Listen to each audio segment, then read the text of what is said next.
from the headquarters of Telesur English in Quito, Ecuador. I'm Carla Gonzalez, and this is From the South.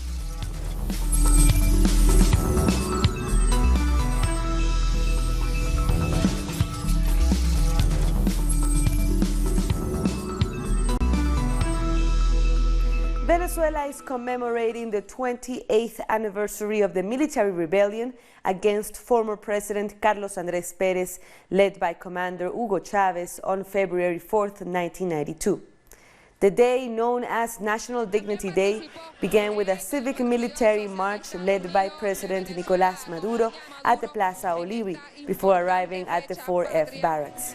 It is there that those who participated in the rebellion alongside Chávez are being honored. President Maduro said that the rebellion of February 4th is more alive today than ever, as the Bolivarian people remain on alert against the economic war and imperialism. The 4th of February was a shout for independence, as Diosdado said, of sovereignty, of rebellion, of dignity, of the humble, of the exploited. It was a rebel day. It was a rebellion. Today we can say that it was the first rebellion in the world against the International Monetary Fund, against neoliberalism, against imperialism. That's what distinguishes February 4th from the debauchery that is the coup promoters of the right-wing oligarchy, financed from Colombia, financed by the United States. Here there was dignity, here there was military honor, here the flag of Bolívar was planted. The President, Vice President, heads of the Bolivarian National Armed Forces and leaders of the PSUV were joined by the Bolivarian militia and several base organizations, including youth of the United Socialist Party and also residents of the 23 de Enero neighborhood which surrounds the 4F barracks. In other news, the candidates representing Bolivia's movement towards Socialism Party in the upcoming elections, Luis Arce Catacora and David Choquehuanca, have registered their candidacies at the Electoral Court. Bolivia's Supreme Electoral Tribunal has confirmed that candidates from 8 different parties and alliances registered for the upcoming general elections on May 3rd. The registered parties and alliances may change their candidates until a few days before the election, according to the head of the TSC, Salvador Romero. The movement towards socialism registered former President Evo Morales as its first candidate in his bid for senator in the department of Cochabamba. The movement towards socialism, IPSP, wishes to express our disagreement and report the harassment that our principal delegate to the Supreme Electoral Tribunal is receiving. This is yet another trick of this de facto government that does not want us to participate in the elections. They do not want us to participate in the elections. They will continue their hostile attitude to the mass IPSP or leaders of social movements, former government officials, and we regret that. We have the people by our side. We are the only party, the only political opinion which represents the interests of the humblest of people, from our indigenous brothers, from our peasant brothers, from the impoverished middle classes, increasingly impoverished by this government. Mass IPSP, with people organized, people united, will participate in these elections. And Luis Arce was carried by a large crowd of supporters after he officially registered. The candidates have been accompanied to the Electoral Court from the headquarters of the Bartolina Sisa Women's Organization by a large mobilization of popular sectors, including labor, campesino, and student unions. Recent polls from various agencies show that the mass party is in the lead with voters, both in the presidential as in the congressional races. Social movements denounce that these electoral campaigns are taking place under political persecution by the de facto government against those who did not support last year's coup. And former Bolivian President Evo Morales has denounced that the de facto government, which he refers to as the dictatorship, has ordered the arrest of his lawyer Wilfredo Chávez. Chávez has Morales' power of attorney after legal representative Patricia Hermosa was arrested on Friday and sentenced to 6 months preventive detention after carrying documents required to register Morales as a Legislative Assembly candidate. Wilfredo Chávez is also the political delegate of the movement towards socialism on the new Supreme Electoral Tribunal. Now to Brazil, indigenous people of the Guarani ethnicity are planting trees on ancestral territories in Sao Paulo after a real estate project cut down around 4,000 trees. Brazilian construction company Tenda has cut down 4,000 trees in an area nearby the indigenous Jaragua territory, located in the park and natural reserve with the same name. The indigenous Guarani are the custodians of a green oasis which lies an hour away from the largest city in Brazil, Sao Paulo. They held an occupation of the area and spent 4 nights holding prayer for the chopped down trees. The company says that it doesn't directly affect communities, but it does affect both directly and renders effects. They're also committing an environmental crime. In principle, they said that they would only cut eucalyptus, but when we came, we saw that there are a number of dead native trees, as well as dead animals, like in the birds' nests. The real estate project is looking to build 5 luxury buildings and is colluding with Sao Paulo City Hall. The indigenous people demand adherence to the right to prior consultation as per the Indigenous and Tribal Peoples Convention of 1989, given that this is ancestral territory. Our wood, our nature. I hope lawmakers understand what our concern is. We are very concerned. They are removing our territory. The earth is not mine alone. It belongs to all Guaranis. They must understand that. Deforestation over the last 6 months has already exceeded the sum of all deforestation in 2018. The president believes that the indigenous people should be inserted into capitalism. They've responded to him by replenishing in an area where devastation has been left by the market and passed on to nature by planting 200 trees on the company's territory. This place is protected by Janderu. Things that are part of the land should not be touched. We fight to acquire the territory, not just to own it. We think of everything that is our struggle and our cause. We fight for environmental preservation. We Guaranis fight for a cause for all, not only for the indigenous people. While in Sao Paulo, real estate extractivism progresses over nature and wildlife, the federal government is preparing to liberalize laws which govern mining, hydroelectric, and agricultural activities on indigenous lands. The Guaranis have begun 2020 occupying, praying, and planting with help from the rain to strengthen the roots. U.S. military members and contractors based in Colombia reportedly raped 54 girls between 2003 and 2007, recorded most of the sexual abuses, and sold it as pornographic material. The figures are part of a new report by the Commission on the Conflict and its Victims, made by the government and former FARC members. The report was created to determine the origins and multiple causes of the armed conflict in Colombia. It includes cases of U.S. interference, counterinsurgency, and state terrorism. The author of the report says there was impunity due to bilateral agreements and diplomatic immunity by U.S. officials. We have more stories coming up. Don't go away.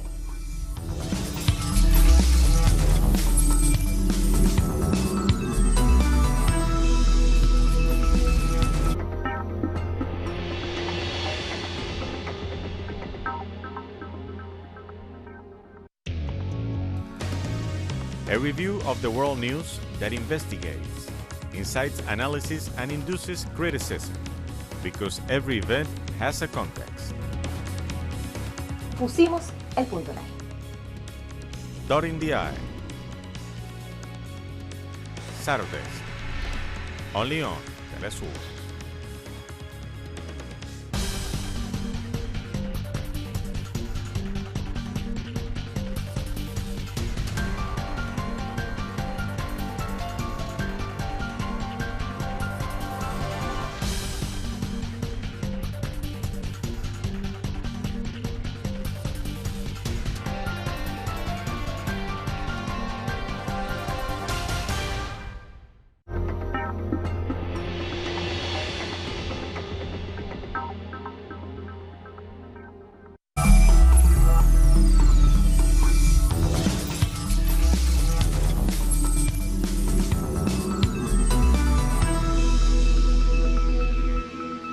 Welcome back.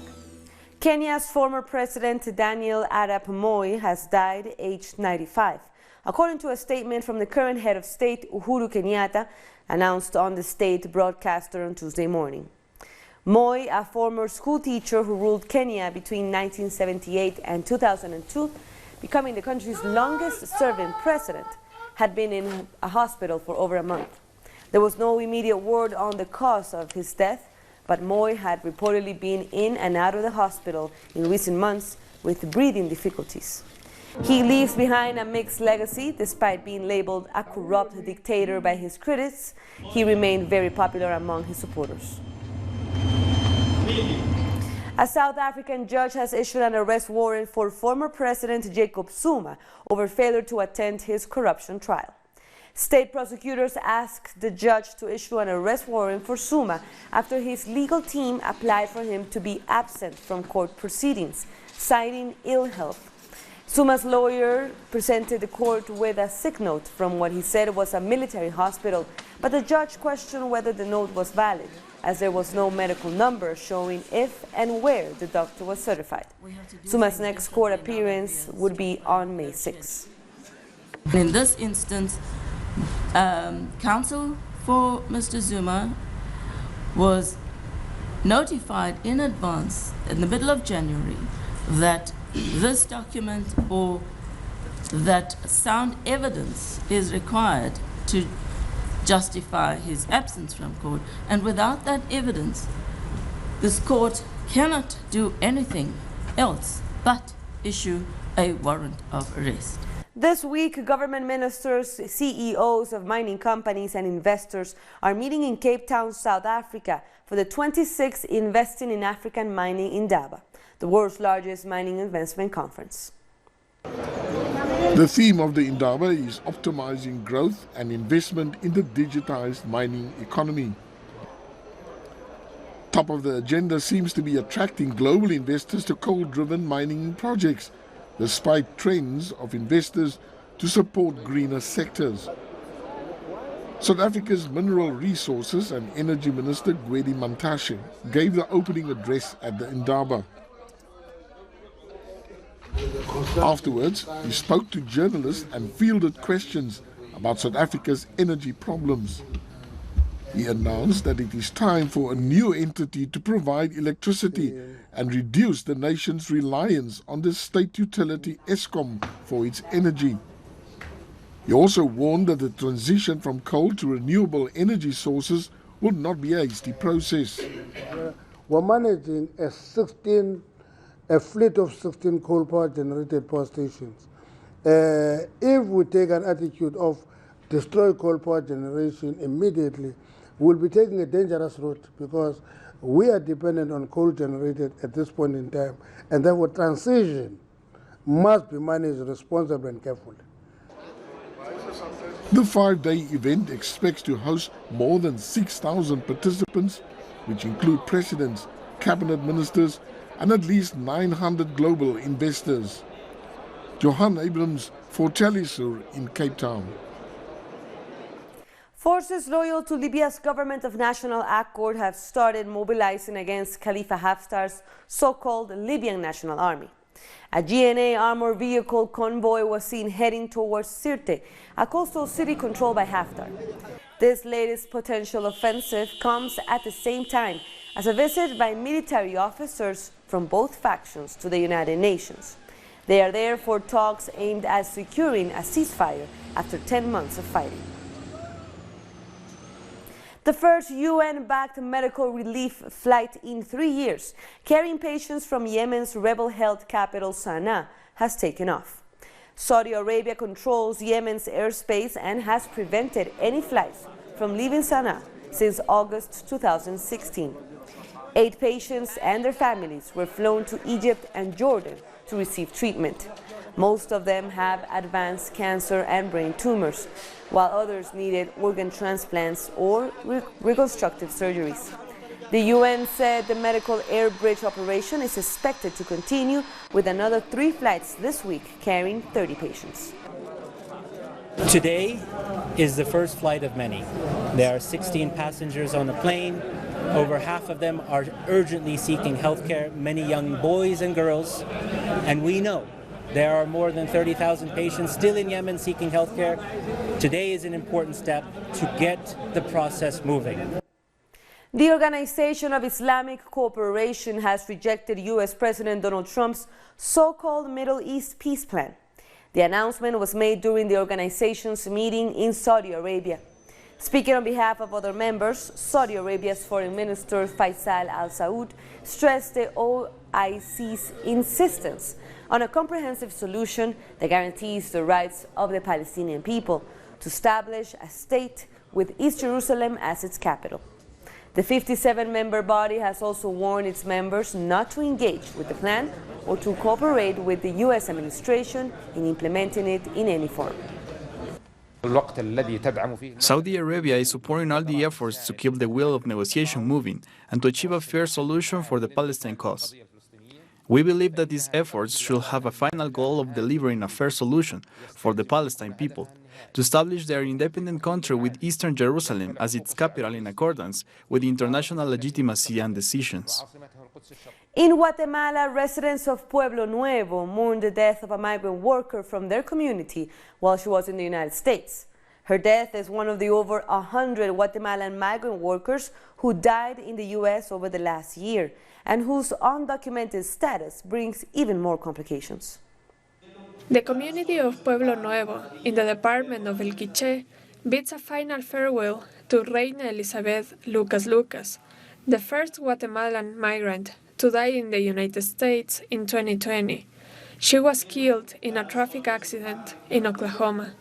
The body arrived here in Guatemala, and we held a holy mass in the house this morning. And right now, we are to say our final goodbyes here in the church.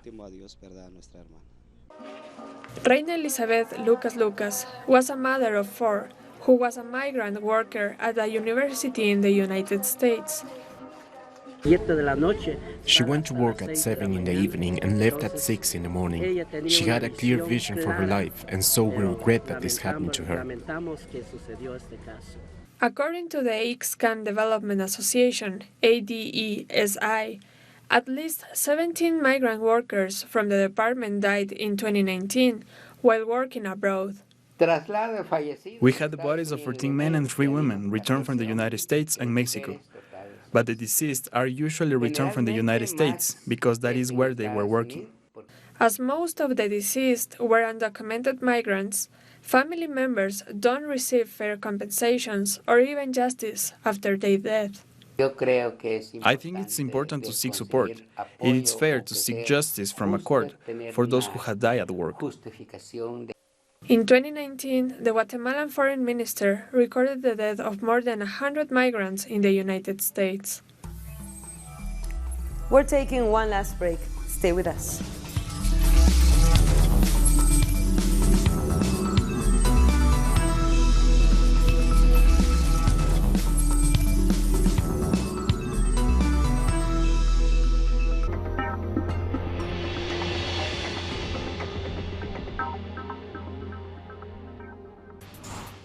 Innovation, science, the technological breakthrough, and its influence in society. Viajeros del saber, el futuro está aquí. Atomen. Monday, only on Telesur.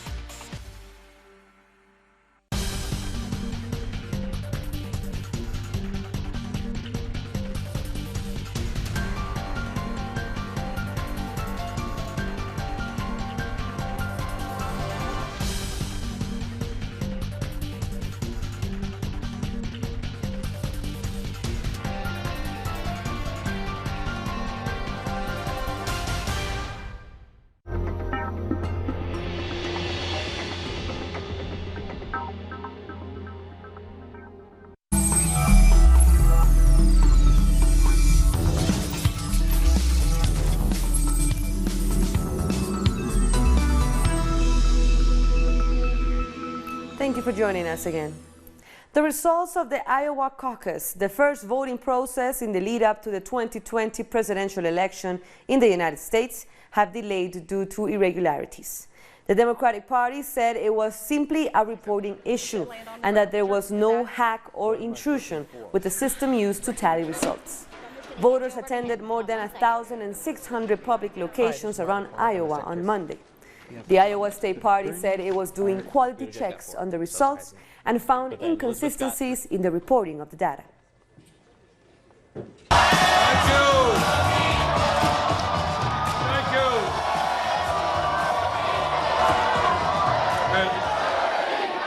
And let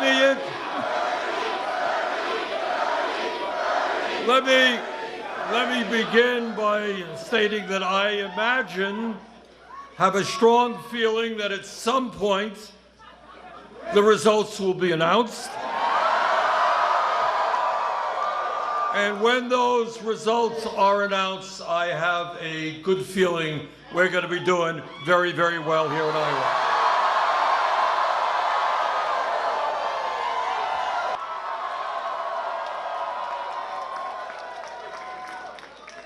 And now it is on to New Hampshire, Nevada, South Carolina, California, and onward to victory. Thank you all very much.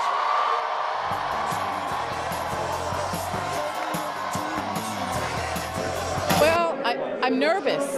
You know, I don't want them stealing it again.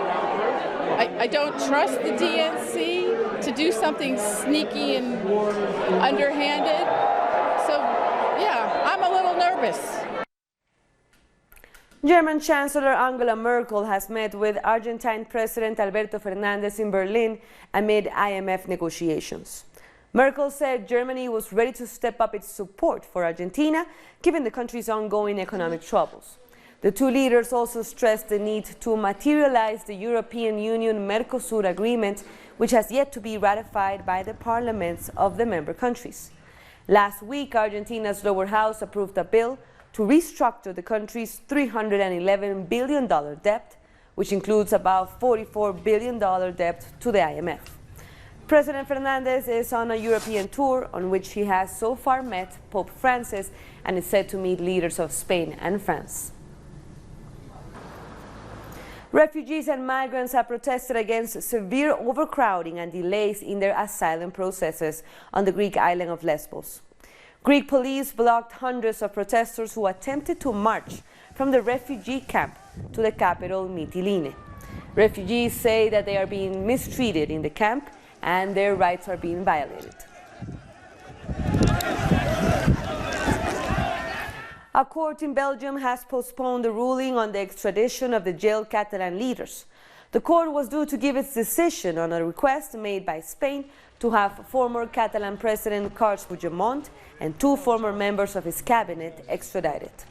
The case will now resume on February 24th. Puigdemont was Catalonia's regional leader during the 2017 independence referendum that led to a short-lived declaration of independence for Catalonia. He fled to Belgium after being forced out of office by the Spanish government. What we're asking for is that Spain respects the decision of the European Court of Justice of December 19, which Spain does not do. This is why we're asking for the cancellation of the European arrest warrant. The prosecutor, however, wants to suspend the procedure in order to wait for the European Parliament to make a decision before the discussions in Brussels on the European arrest warrants against Puigdemont and Comín. We refuse this. The Belgian judge must immediately make a decision and cancel the European arrest warrants, which manifestly violate European law and the right of immunity. European Union Foreign Policy Chief Josep Borrell has met Iranian President Hassan Rouhani to discuss issues around the 2015 nuclear deal. According to a presidential statement, President Rouhani told Borrell that Iran was ready to cooperate with the European Union to resolve problems facing this deal. He said that Tehran is also ready to return to the commitments when the other parties uphold their commitments. Under the 2015 nuclear deal, Tehran agreed to curb its nuclear activities in exchange for the lifting of most international sanctions. But the United States withdrew from the deal in 2018 and reimposed sanctions on Iran.